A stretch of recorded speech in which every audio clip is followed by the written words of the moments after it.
Deus. Marcos capítulo 1, verso 15.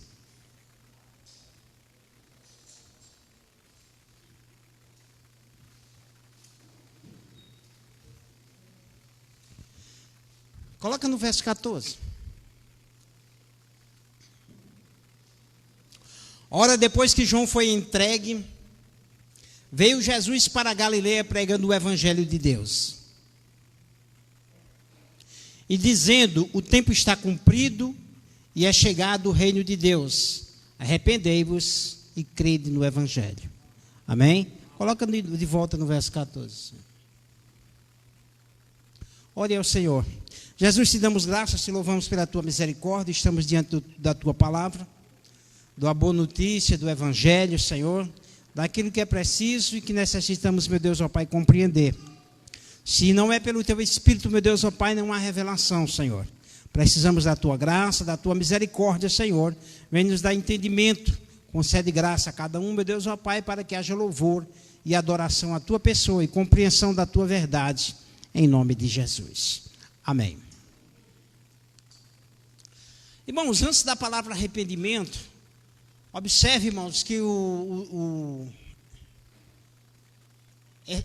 essa leitura, irmãos, ela foca numa coisa chamada Evangelho de Deus.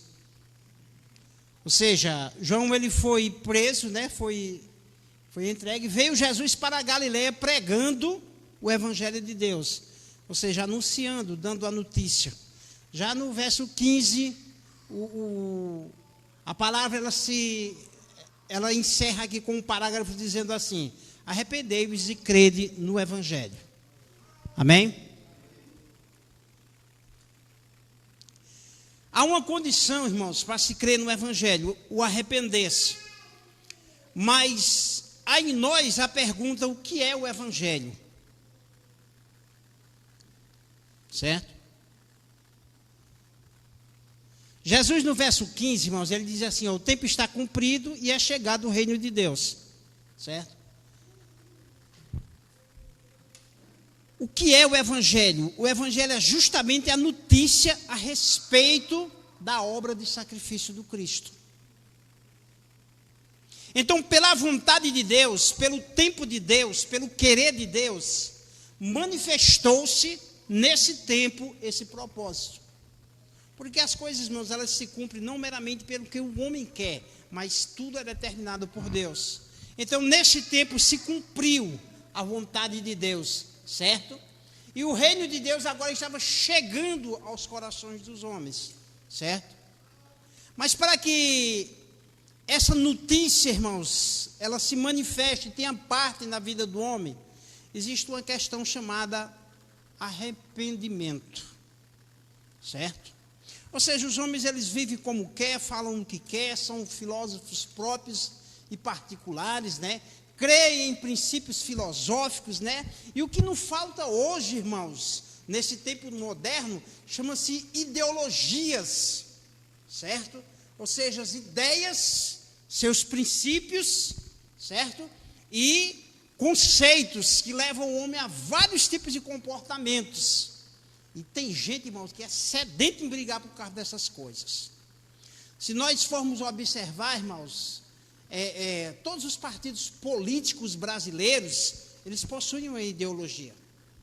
Quando você for votar, irmãos, estude a ideologia do candidato do partido que você vai votar. Não vote nele porque ele é bonito. Primeiro, não é um concurso de beleza. Se fosse, aí você estaria certo nessa ideologia. Mas não é, certo? E tem gente que vota em político por causa da beleza, certo? E é uma forma errônea. Outra forma que as pessoas usam para votar em político, aquela farsa de bondade, ou um discurso eloquente, ou aquele cara bem metido a não sei o quê, ou aquilo outro. Então as pessoas elas são induzidas por alguma coisa. Mas entenda uma coisa, irmãos, que todo partido político ela possui uma ideologia. Ele tem uma filosofia própria que ele vai trabalhar com o povo, que ele vai controlar o povo, reger o povo. Observe os governantes em todas as nações do mundo. Todos eles têm sua regra de governar o povo. Tem governantes que aprisionam o povo de tal modo, irmãos, que as pessoas ainda chamam ele de bonzinho. E não percebe que são meros escravos, certo? Cumprindo os prazeres deles e fazendo a vontade deles. Meramente isso, certo? Então, estude, analise. Nós estamos passando, infelizmente, por um momento de turbulência no Brasil, que as pessoas não conhecem as ideias que os partidos possuem, certo? E em qualquer situação, em qualquer proposta, dentro de uma empresa, dentro de um emprego, tudo existe proposta, existe método, certo? Eu conheci um irmão que ele estava para fazer ele entregou o currículo numa empresa e ele ia fazer uma entrevista, né? E ele já tinha uma resposta certa. Ele disse, quando eu chegar lá, eles vão fazer uma pergunta para mim. Eu já estou sabendo, pastor. Eu disse, qual é? Eles diziam, qual é a sua meta aqui na empresa? E eu sei, cumprir o propósito da empresa. Essa é a resposta. Ele estava certo, irmãos, que aquela pergunta ia ser feita. E que ele disse, não, a minha meta aqui é cumprir o propósito da empresa. Na verdade, irmãos, quem vende os seus serviços tem por obrigação cumprir o propósito daquele que está pagando pelos seus serviços. Isso é uma lógica. Se você não quer prestar serviço, não venda seus serviços, certo? Os seus serviços têm um honorário, têm uma carga, porém, quem está contratando os seus serviços tem um objetivo porque está contratando e quer resposta, certo? Então, Jesus, irmãos, como descreve o evangelista Marcos aqui, ele dá uma notícia, que segundo o tempo de Deus, se cumpre a manifestação da pessoa de Jesus Cristo, daquilo que já havia sido anunciado por muitos e muitos e longos tempos, anunciado mesmo antes da fundação do mundo, certo? Então agora se cumpre nesses dias aqui, né, da época do Império Romano, certo? Então o tempo está cumprido, é chegado o reino de Deus. Mas para você fazer parte do reino de Deus, existe uma condição, irmãos: arrependimento, certo? Ou seja, a notícia que ia ser dada, irmãos, era a respeito de Jesus. E existe a necessidade de você aceitar aquilo que Jesus está propondo, aquilo que Jesus é. Ou seja, para que e o porquê Jesus se manifestou. Se você não aceita isso, irmãos, você não está aceitando a proposta do reino de Deus. Você não está aceitando aquilo que a palavra chama de evangelho, boas novas, boa notícia. Certo? Mas, uma vez, irmãos, tendo interesse por isso, o que vem ser arrependimento? Dentro dos textos da palavra de Deus, tanto no Antigo como no Novo Testamento, irmãos, você vai ver todos os tempos essa palavra sendo mencionada. Quando o povo, irmãos, se rebelava, ia contra os propósitos de Deus, Deus enviava os seus profetas, anunciando ao povo que se arrependesse. Então essa é uma palavra muito vista. Inclusive o próprio Deus, guiando a nação de Israel, irmãos, pelo deserto, Deus ele faz uma reivindicação a Israel. Deus diz para Israel assim: Israel, porventura andarão dois juntos se não estiverem de acordo? Ou seja, não era Deus que tinha que concordar com a nação de Israel, era a nação de Israel que tinha que concordar com Deus. Se ela não concordasse com os propósitos de Deus, ambos não andariam juntos. E esse conceito, irmãos, ele é uma lógica. Quer ver um casal em crise? São duas ideias no meio de um casamento, cada um carregando uma ideia para o lado. Então, para dois andarem juntos, é necessário que exista um só propósito. Certo? É tanto que a respeito de casamento, a respeito de dois irmãos, é necessário que as pessoas entendam o conceito de Deus. Porque senão a pessoa passa a vida todinha só quebrando cabeça, irmãos. E perdendo as bênçãos do Senhor, irmãos. Aí de repente, depois você chega lá na frente, parece que Deus não gosta de mim. Não, é você que não está gostando das coisas de Deus. Certo? Casamentos, irmãos, totalmente distorcidos, atribulados. Por quê? Porque pessoas resolveram criar uma regra própria ou ser conduzido por uma filosofia mundana e não pelo aquele que criou o casamento. Então, dois não andam juntos se não estiver com o mesmo propósito. Uma sociedade, irmãos, ela se aparta quando há divergência. Então, o casamento nada mais é, em resumo, do que uma sociedade, irmãos. Certo? Só que dentro de princípios e fundamentos divinos. Certo? Hoje nós estamos aí com um certo movimento, né? Como é que chama? Que as mulheres estão fazendo aí? Feminismo, né? Irmão. Estão aí com uma modinha, né? Infelizmente, irmãos, pode ter certeza, isso aí não vai dar certo. Isso aí vai destruir muito casamento, muito relacionamento. Isso aí vai criar muita confusão em muita gente. E quem abraça essa ideia aí, irmãos, não está abraçando o conceito de Deus. Está abraçando uma ideia criada à parte aí. Ou talvez, irmãos, um ventinho que o diabo soprou, viu? Ó? O diabo é mestre para jogar distorções na palavra de Deus. Certo? Ou seja, ele já chega jogando distorções para incomodar os homens, né? E aí os homens abraçam e acham que estão sendo grande coisa, né? O pobre do príncipe Harry renunciou até a coroa, né? A sucessão real, por ordem da mulher. O irmão não sabe quem é Harry. Irmão de William, filho de Charles,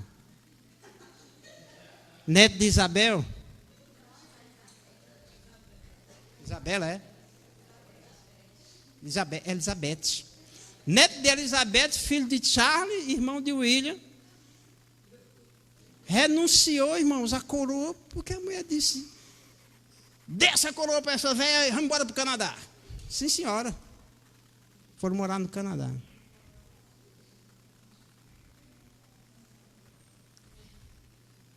O negócio é sério. Vamos lá, irmão. O Senhor disse: arrependam-se. Então a palavra arrependimento, ela tanto está inclusa dentro das notícias do Antigo Testamento como do Novo Testamento. Certo? Agora, o que não é arrependimento, irmãos? Para que a gente tenha uma ideia do que é arrependimento.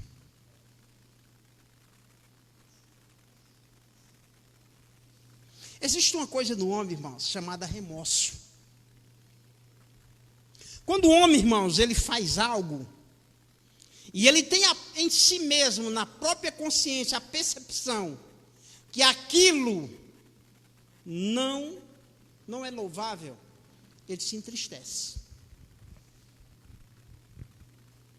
E isso, irmãos, caracteriza-se como remorso. Remorso não é arrependimento, é meramente uma tristeza.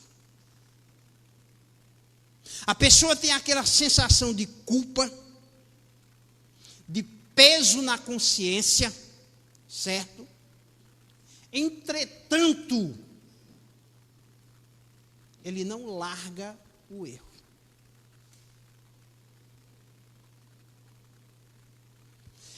Infelizmente, irmãos, é uma das grandes causas de deixar certas pessoas, irmãos, depressivas, cabisbaixos, sem estima, desestimulados.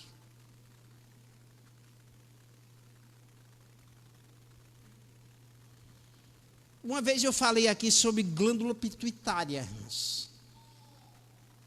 que é uma glândula que existe no cérebro do homem, que ela produz um hormônio. Quando o homem recebe elogio, quando ele faz algo bom, que ele se satisfaz, essa glândula produz um hormônio tal que ela gera em você uma autoestima tão grande, que você fica motivado. Certo? E isso é uma coisa do próprio organismo, do próprio ser humano em si. Certo? E essa glândula pituitária é quem produz isso. Então, quando alguém te elogia, eita, meu irmão, fica se achando, né?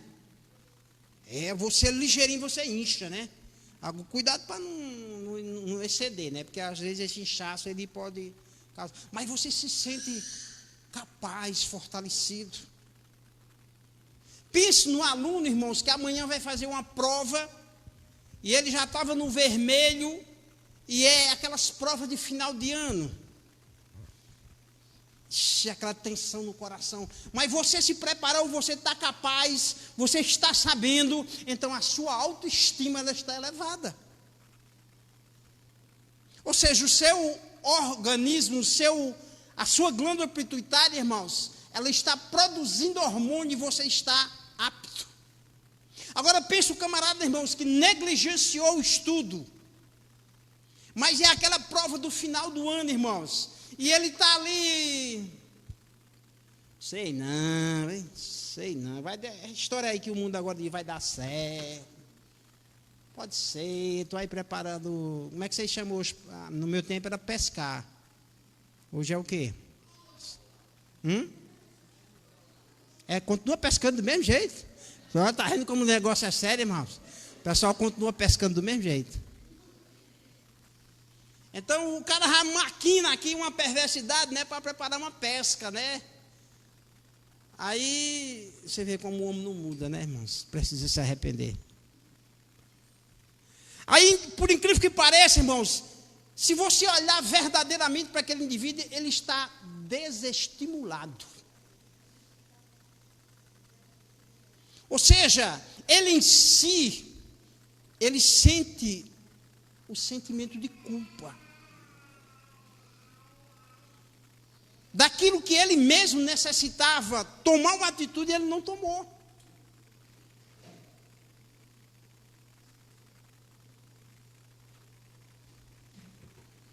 Então, irmãos, lá no livro de Atos, capítulo 1, a partir do verso 16, tem um texto que diz bem assim, ó.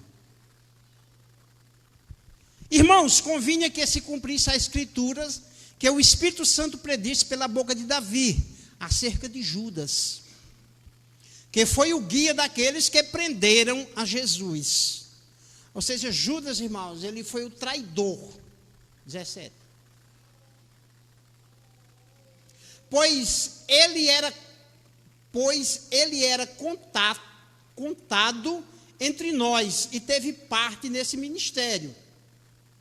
Ora, ele adquiriu um campo com o salário da sua iniquidade, e precipitando-se, caiu, prostrando, e arrebentou-se pelo meio, e todas as suas entranhas se derramaram. Aqui, irmãos, a palavra fala a respeito da questão do suicídio de Judas. Judas foi um cara que o próprio Pedro, aqui no verso 17, diz assim, ó, ele foi contado entre nós e teve sorte nesse ministério. Ou seja, ele foi contado entre os apóstolos e juntamente conosco teve a mesma sorte, o mesmo valor, o mesmo propósito. Certo? Porém, Judas, ele praticou algo, irmãos, que ele nunca buscou o arrependimento. Ele meramente, irmãos, teve remorso. E ele passou, irmãos, a um estado depressivo tão forte, que ele produziu o próprio suicídio. Não se sabe ao certo a forma como Judas se suicidou, irmãos. Se por enforcamento ou por se precipitar de um precipício Aqui dá-se a ideia que ele se lançou de um precipício, né? Porque ele se arrebentou pelo meio, todas as suas entranhas, a parte do seu organismo, se derramaram, né? Uma coisa feia. E isso foi notório em toda Jerusalém, essa notícia foi dada a todos, certo? Aqui nós vemos um indivíduo, irmãos, que guardou consigo o ato de culpa, ficou com remorso, peso na consciência, mas nunca buscou a questão do arrependimento. É quando o homem, irmãos, ele tenta ou procura resolver aquilo que ele não tem condições de resolver, ele tenta resolver por conta própria. Irmãos, perdão de pecados não se resolve por si mesmo. O perdão de pecados está na pessoa de Jesus Cristo. É necessário que você confesse o pecado, é necessário que você, irmão, se arrependa do pecado, é necessário que você peça conhecimento a respeito do que é pecado, e é necessário que você entenda que a obra e o feito de Cristo é justamente para isso, para perdão dos nossos pecados. Porque se nós procurarmos, irmãos, dialogar com as pessoas, todo mundo vai ter uma ideia própria. Mas a ideia válida não é a do homem. A ideia válida é a ideia da palavra. É a proposta de Deus para o homem. Então o homem, irmãos, que guarda remorso e culpa, infelizmente ele permanece na condição de escravo. E o homem que guarda isso, essa culpa, esse remorso, esse peso de consciência, irmãos, ele continua no estado de morte. Porque diante de Deus, ou o homem está morto espiritualmente, ou está vivo. Quando o homem está em Cristo, ele está vivo espiritualmente. Se ele não estiver em Cristo, ele está morto.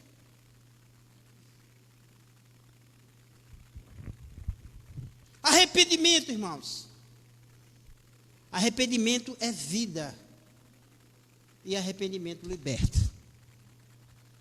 O apóstolo Paulo, escrevendo aos Romanos, ele diz: sendo, pois, justificado, tem paz com Deus.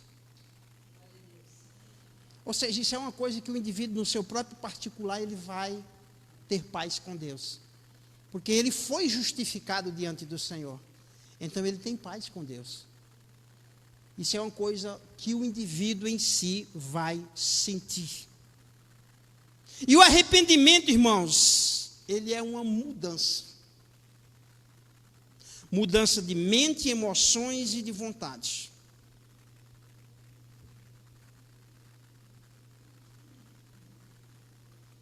De mente, porque a palavra, irmãos, mente no grego é metanoia. Ela é uma inversão total dos valores, certo? As nossas emoções, elas são mudadas. A nossa vontade, ela é mudada. Ou seja, vai dar a resposta disso nas próprias práticas de vida do indivíduo.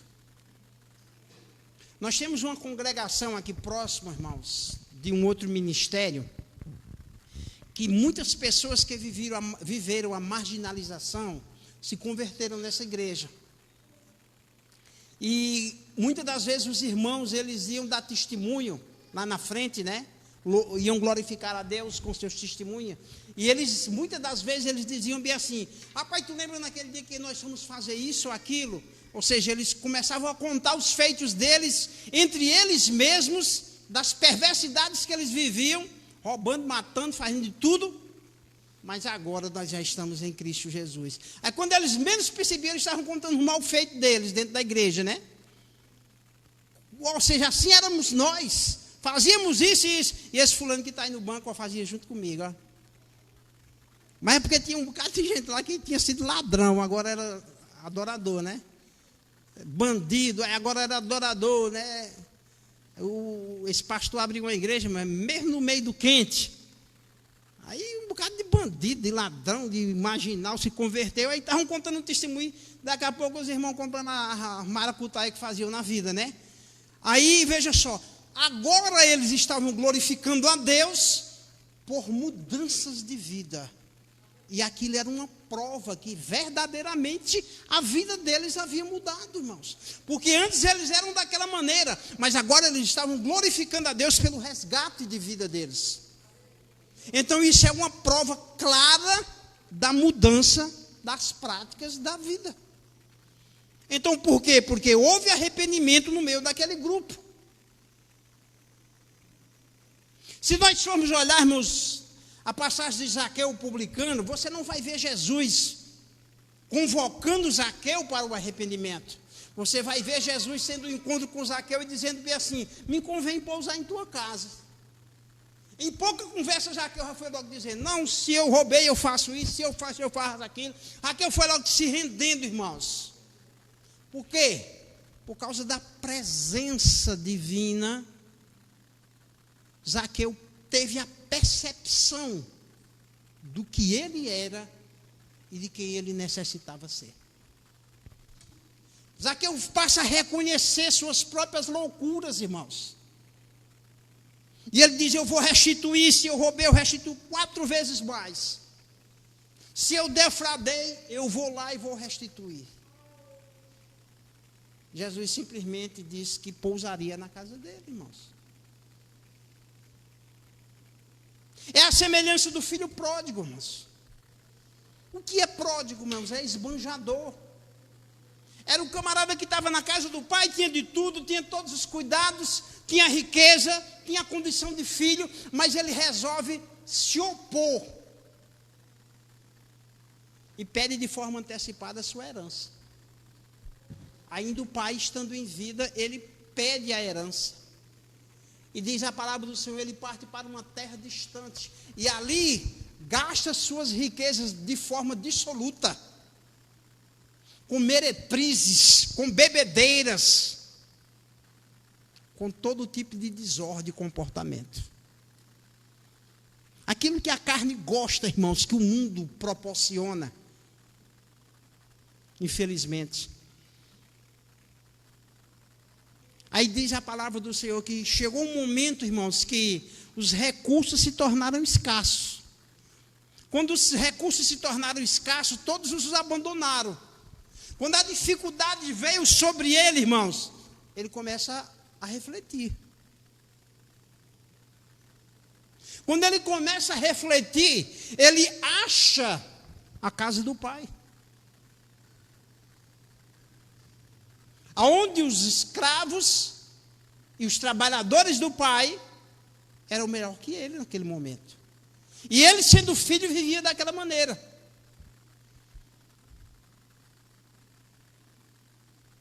Então ele teve uma mudança de mentalidade. E ele criou um propósito, não um propósito orgulhoso, irmãos, mas ele disse: me humilharei. E vou pedir para que eu seja pelo menos igual aos servos do meu próprio pai. Ele mesmo sendo filho, irmãos, ele disse que se enquadraria na condição dos próprios empregados do pai. Então isso é uma condição de reconhecimento da sua loucura. Não meramente para preencher uma necessidade, mas para saber a loucura que fez. Então as suas emoções, irmãos, são mudadas. E aí a vontade dele, consequentemente, muda. E ele vai e volta e retorna à casa do pai. O que é que o pai diz dele? Estava morto e ressuscitou. Estava perdido e foi achado. E aí ele é coberto com honrarias, irmãos. Mas ele pede para ser meramente como um dos empregados do pai. Porém, o pai o cobre de honrarias muito maior do que quando ele saiu. Porque estava vivo, que estava morto e ressuscitou. Ou seja, ele se arrependeu. Irmãos, quando Jesus pede que nós venhamos nos arrepender, A palavra do Senhor diz que é chegado o reino dos céus e que a boa notícia está sendo dada. O nosso alvo tem que ser a boa notícia, compreendermos a boa notícia, entendermos a boa notícia. Não ponha seu orgulho acima disso, mas entenda que a boa notícia, que é o Evangelho, o sacrifício da cruz, é uma proposta de salvação para a tua alma. Se você entende isso, irmãos, você larga o seu orgulho. E mesmo que você não consiga largar o seu orgulho, peça para Deus te socorrer. Porque a nossa natureza humana, irmãos, ela é tendenciosa meramente à condição do pecado. Ela é mais voltada ao pecado do que às coisas de Deus, porque nós só conseguimos nos voltar às coisas de Deus quando nós passamos a reconhecê-lo. Quando nós, irmãos, procuramos o arrependimento.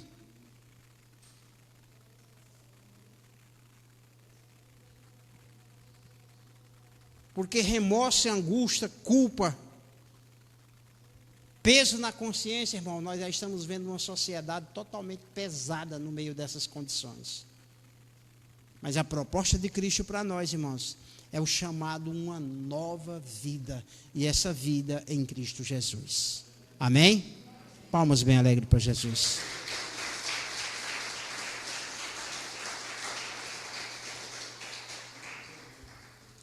Irmão, foi feita uma faxina hoje na